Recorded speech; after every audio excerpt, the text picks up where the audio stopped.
अस्सलाम वालेकुम everyone, welcome back to the channel.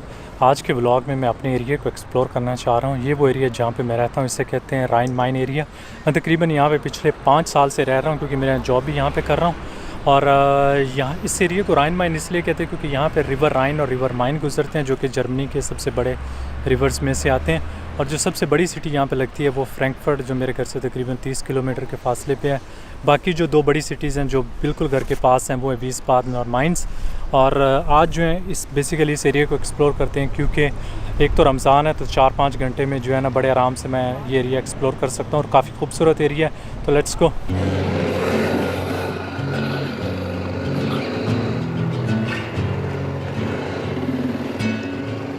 I was waiting in the undertow,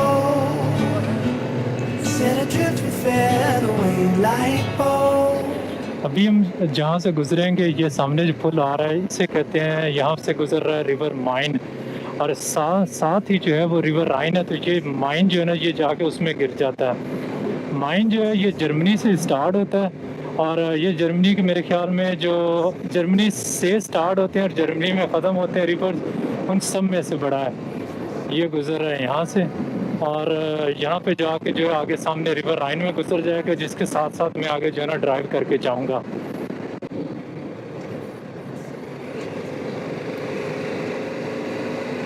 सो आप देख सकते हैं कि यहाँ पे थोड़ी सी रिस्ट्रिक्शंस जो है ना लॉकडाउन की वो कम की हैं, तो गेमा गेमी दोबारा से स्टार्ट हो गई है रोड्स पे ना। आज तो वैसे भी वीक डे है तो मोस्टली लोग जो है ना अभी घरों में काम शाम कर रहे हैं, लेकिन वीकेंड पे जो है ना यहाँ पे बहुत ज़्यादा रश हो जाता है। और मेरा प्लान था कि मैं वीकेंड पे व्लॉग रिकॉर्ड करूँगा, लेकिन वीकेंड पे बहुत ज़्यादा रश था, इसलिए मज़ा नहीं आ रहा था ड्राइव करने का, इसलिए मैंने रिकॉर्ड नहीं किया था। I was waiting in the undertow.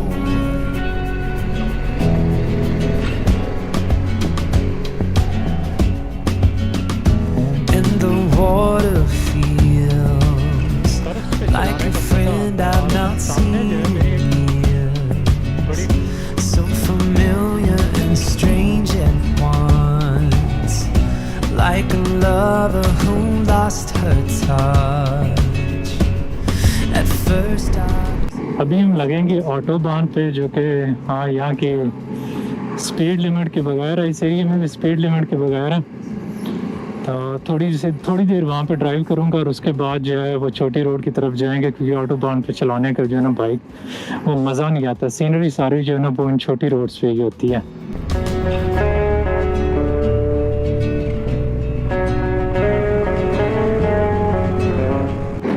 अभी मैंने जाना है रोडेसहाइम की तरफ, जो कि यहाँ का one of the most beautiful village भी है और काफ़ी ज़्यादा टूरिस्टिक प्लेस है, स्पेशली जो जर्मनी में ख़ास तौर पे। और जर्मनी से बाहर जो चाइनीज़ वगैरह आते हैं वो इधर काफ़ी ज़्यादा आते हैं, अमेरिकन भी काफ़ी ज़्यादा हैं। तो अभी उसकी तरफ जाना है और वो यहाँ से तकरीबन और 30 किलोमीटर दूर है, तो मुझे और 20-25 मिनट लग जाएंगे। आज मौसम बहुत अच्छा है यार। ख़ास तौर पर जब मैं फिल्मिंग करता हूँ तो मेरी कोशिश होती है कि इस तरह का मौसम हो कि जिसमें थोड़े बहुत जो क्लाउड्स है ना स्काई में हो। अगर क्लाउड्स ना हो तो बड़ा अजीब सा लगता है कि सारा स्काई जो है वो नीला है और उसमें कुछ हो नहीं रहा, तो वो एक फील नहीं आती मूवी में ना। इसलिए कोशिश करें जब आप भी फिल्मिंग के लिए जाएं, कुछ भी रिकॉर्ड करें, तो देखें कि आसमान पे क्लाउड्स वगैरह हों तो और ज़्यादा खूबसूरत जो है ना सिनेमैटिक्स वगैरह लगेंगी, क्वालिटी इम्प्रूव होती है।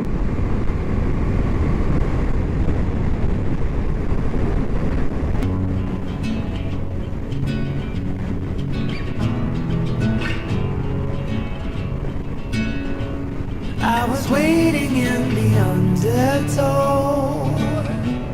set adrift with featherweight light bulb. तो ये जो मेरे आप लेफ़्ट साइड पे देख रहे हैं, ये है जी दरिया राइन, जो कि स्विट्ज़रलैंड, ऑस्ट्रिया और जर्मनी के जो आल्प्स हैं वहाँ से निकलता है, उसके बॉर्डर से। और फिर साथ में जो फ्रांस के और जर्मनी के बॉर्डर से लगता ये अभी जर्मनी से गुजरेगा, फिर उसके बाद जो है नीदरलैंड जाएगा और जाके रोटरडैम की हाफन में आई थिंक जाके गिरता है, नॉर्थ सी को जाके लगेगा। 1280 किलोमीटर कुछ इसकी लेंथ है आई थिंक, मेरे ख्याल में। हो सकता है थोड़ी बहुत ऊपर नीचे हो, लेकिन इतनी है। आज काफ़ी ज़्यादा हवा है, तो हो सकता है कि मेरी यार ये कैमरा भी लगा हुआ है आगे, तेरा शुक्र है बचत होगी, क्योंकि इन्होंने अभी 2-3 दिन पहले ही नए रेट्स इंट्रोड्यूस किए हैं और काफ़ी महंगा है। अगर मैं यहाँ पे 60 अलाउड है, तो अगर मैं जा रहा हूँ 80 की स्पीड से और कैमरा जब पकड़ लेता है तो मेरा लाइसेंस गया, इसलिए मुझे बड़ी एहतियात से अब चलानी पड़ेगी। 1 महीने के लिए आई थिंक लाइसेंस अब जाया करेगा। इस एरिया की ख़ास बात है कि यहाँ पे आप ये जो सारी देख रहे हैं राइट साइड पे, ये सारी वाइन है और यहाँ पे जो वाइन की काश्तकारी बहुत ज़्यादा होती है, उसके लिए ये बहुत मशहूर है, जो कि यहाँ की मेन इंडस्ट्री आई थिंक सबसे बड़ा जो बिज़नेस है यहाँ पे एग्रीकल्चर में, वो यही है, ये वाइन का। तो अभी आप देख रहे हैं कि सारे लगे हुए हैं आजकल, क्योंकि ईस्ट यूरोप से जो है इनको बहुत ही कम वर्कर्स आए हैं इस दफ़ा कोरोना की वजह से, तो भी इनको मसले मसाइल पड़े हुए हैं। the undertow. Set adrift with featherweight light poles. Unaware of where my heart would flow. सो अभी हम जो एंटर हो गए रोडी साइड में, जो यहाँ के मेन टूरिस्ट विलेज है, टाउन है, छोटा सा कस्बा टाइप है। यहाँ के जो आर्किटेक्चर है आगे गांव का, वो मैं आपको दिखाता हूँ। ये तो सारा इंडस्ट्रियल एरिया आ गया गांव में भी। यहाँ पे भी ये भी आप देख सकते हैं कि हर गांव में जहाँ से भी मैं गुजर रहा हूँ ना, आपको कोई ना कोई इंडस्ट्री यहाँ पे ज़रूर मिलेगी, क्योंकि हमारे यहाँ कोशिश होती है कि सारी इंडस्ट्री जब उस शहरों में चली जाए। यहाँ पे गांव वगैरह में बहुत ज़्यादा काम है, इसलिए मोस्टली लोग जो ना अभी भी उन्हीं एरियाज़ में रहते हैं जहाँ पे वो पैदा हुए थे।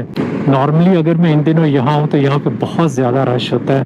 अभी आप देख सकते हैं कि ना ये सारी शॉप्स वगैरह जो है ऑलमोस्ट बंद है, और साथ में इन्होंने एरिया भी क्लोज कर दिया है कि आप जो है ना एंटर हो ही नहीं सकते इधर।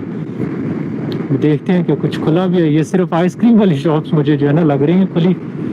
रोज़े में हम आइसक्रीम तो खा नहीं सकते। चलें एक काम करते हैं कि आगे चल के देखते हैं कि इधर से जो है ना थोड़ा सा शहर का एक व्यू लेते हैं, शहर का क्या गांव का व्यू लेते हैं।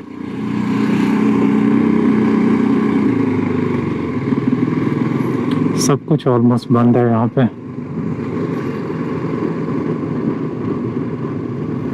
बस आइसक्रीम वालों को इन्हें इजाज़त दी हुई है।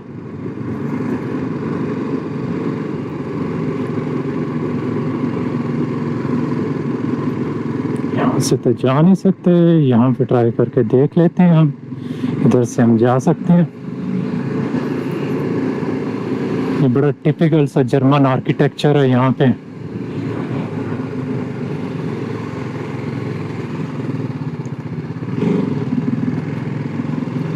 ये फ़ायदा मोटरसाइकिल पे मैं जो है ना इन गलियों में चला सकता हूँ आराम से।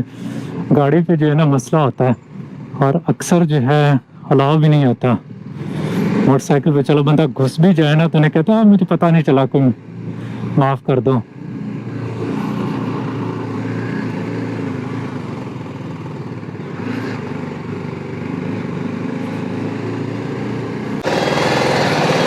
तो ये है जी यहाँ की मशहूर गली।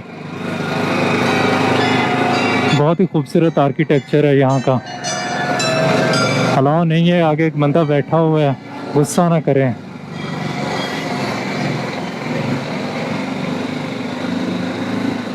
कुछ नहीं कहा उसने भाई। मुझे डर लग रहा था कि कहीं जाकर गलत काम करते हुए मुझे डर ज़रूर लगता है। एटलीस्ट जो है ना कोशिश करता ना इस तरह के पंगे लिया करो ना यार। ये सामने इन्होंने लगाया तो हुआ था, रेड है, और लोग जो है ना वो गुजरे जा रहे थे जाहिलों की तरह। साहब हम यहाँ पे थोड़ी देर खड़े हो गए तो मैं आपको बता दूं कि यहाँ पे जो आप ये मेरे दूसरी साइड पे लेफ़्ट साइड पे देख रहे हैं ना विलेज, जिसे कहते हैं बिंगन से लेके कोबलेंस तक का एक स्ट्रेच है, जो कि यहाँ कोबलेंस भी एक बड़ी सिटी है 60 किलोमीटर का, जिससे यूनेस्को वर्ल्ड हेरिटेज की साइट में शामिल है। क्योंकि यहाँ पे काफ़ी ज़्यादा कैसल हैं और मेरे ख्याल में 12वीं या 13वीं सेंचुरी के हैं, जो कि मैं थोड़ी देर में यहाँ से गुजर के जाऊँगा और आपको दिखाऊँगा। मोस्टली कैसल जो है ना वो उस साइड पे हैं, इसलिए उस विलेज का उन्होंने नाम रखा है। अदरवाइज़ जो है रोडी साइम ज़्यादा टूरिस्टी जगह है। चलें जी, फाइनली खुले शारा।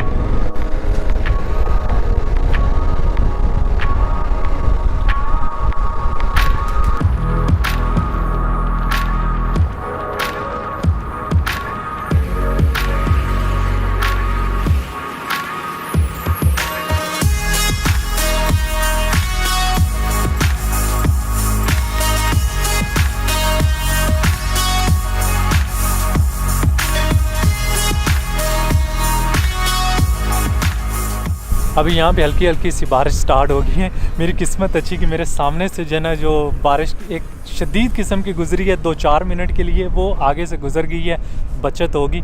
अभी मैं आपको बताना चाह रहा था कि ये जो मेरे पीछे आप कैसल देख रहे हैं इसे कहते हैं राइशनस्टाइन कैसल।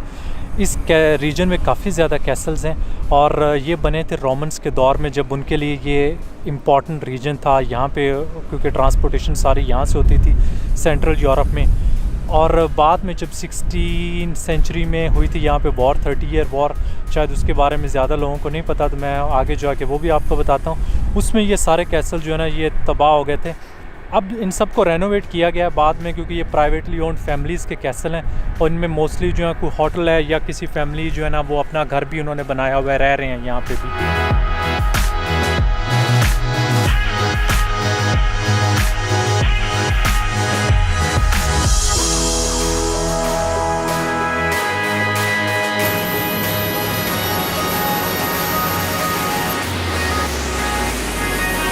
ये सही नहीं लग रहा। और मैं आपको बताना चाह रहा था कि 30 ईयर वॉर का, आई एम नॉट श्योर कि आप में से कितने लोगों को पता है, 1618 में ये वॉर हुई थी 30 साल के लिए यूरोप में। ये वॉर जो थी ये स्टार्ट तो हुई थी रिलीजियस बेसिस पे, जो इनके दो सेक्ट हैं क्रिश्चियनिटी में, प्रोटेस्टेंट और कैथलिक्स, और बाद में इसको पॉलिटिकल शेप मिल गई क्योंकि हर स्टेट का अपना मफाद था। जो रोमन्स थे या फिर हंगेरियन थे, क्रोएशियन थे, ऑस्ट्रियन थे, सब शामिल हो गए थे इसमें अपने मफाद के लिए। और उसमें 8 मिलियन लोग मारे गए थे, 8 मिलियन। और जर्मनी का ये रीजन जो है ना, यहाँ पे ये सारे कैसल जो है ना उसी दौर में टूटे फूटे थे। 20% पॉपुलेशन इनकी मारी गई थी। और कुछ एरियाज जो है, मसलन यहाँ पे ये ब्लैक फॉरेस्ट वाला रीजन है, यहाँ पे बताते हैं कि 50% लोग मारे गए थे। वो सारे लोग जो है ना वो वॉर से तो नहीं मारे गए थे, लेकिन वॉर के नतीजे में जो बाकी चीज़ें होती थी कि खुराक की कमी या डिजीज़ वगैरह आ जाते थे, कि बीमारियां फैल जाती थी, तो इस वजह से टोटल जो था सेकेंड वर्ल्ड वॉर जो हुई थी यहाँ पे 1945 में, जिसमें आई थिंक 5 या 6 मिलियन के करीब जूस मरे थे, उससे ज़्यादा जो नुकसान हुआ था वो उस जानी नुकसान मेरे ख्याल में one of the devastating time था यूरोप का।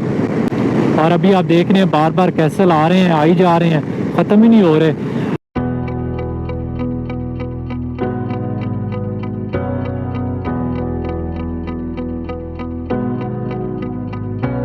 I'm running your way, but you push me away. Your lifeline, losing your mind. I'm here for you, babe. I've loved you the same this whole time. So tell me, what's on your mind?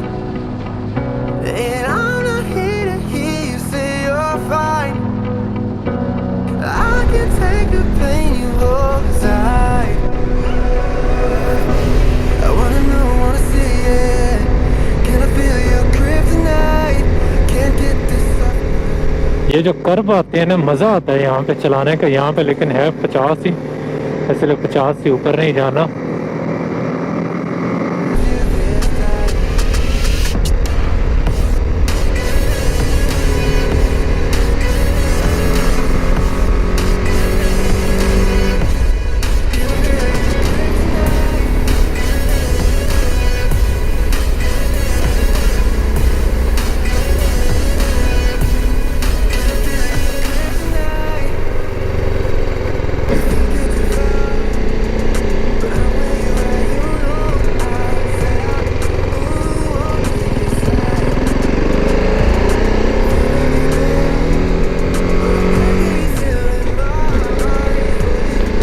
चढ़ाई चढ़ाई चढ़ाई, बड़ी मोड़ बड़े जालिम है यहाँ के यार।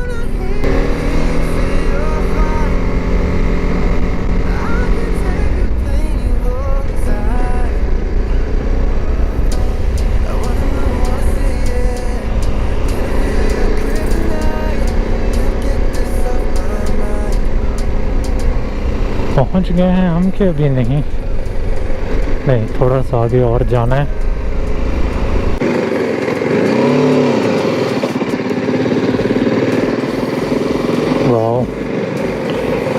यहाँ पे मैं पहली बार आया हूँ। इधर मैं इस एरिया में पहले नहीं आया। मैं दूसरी तरफ जाता था वो चट्टान पे। मैंने कहा इस बार थोड़ा सा डिफरेंट किया जाए।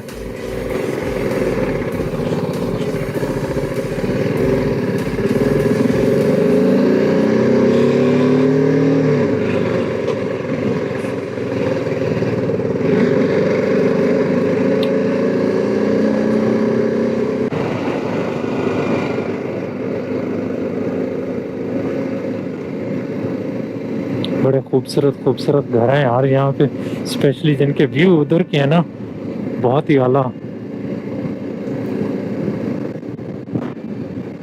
इस एरिया में तो शायद घर भी अफोर्डेबल हों, लेकिन टूरिज्म की वजह से मुश्किल है कि यहाँ भी जो है ना इतने सस्ते हों। ये आ गया जी कैसल अपने लेफ्ट पे।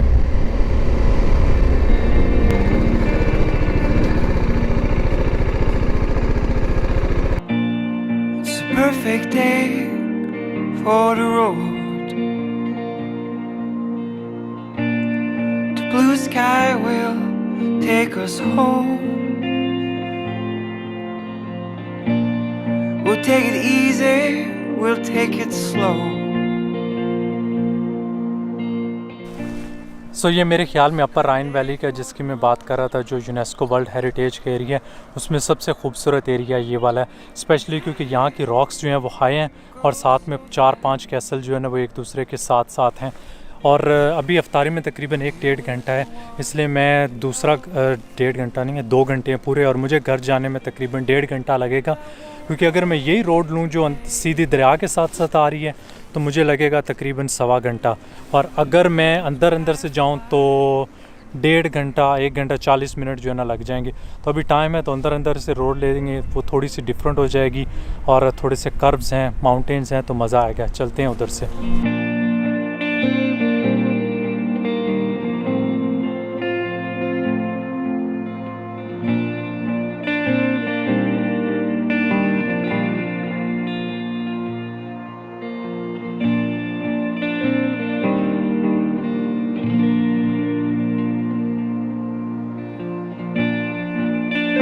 Diamonds shine on the snow. My guitar's asleep on the backseat. I'm following the river to another show. It's a perfect day for the road. And time goes so fast when you're with the ones you love. But I won't worry today, even if time flies away. Even if time flies away.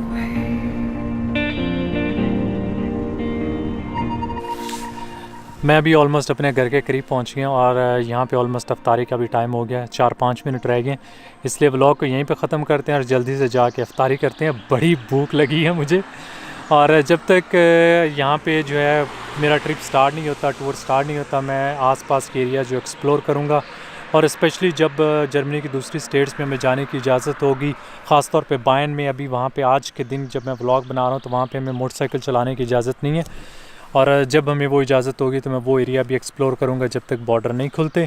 तो thank you so much for watching, और अगर आप लोगों को मेरा vlog पसंद आया तो लाइक, सब्सक्राइब और शेयर करना ना भूलिएगा, और आप लोगों से मुलाकात होगी अगले व्लॉग में। अल्लाह हाफिज़।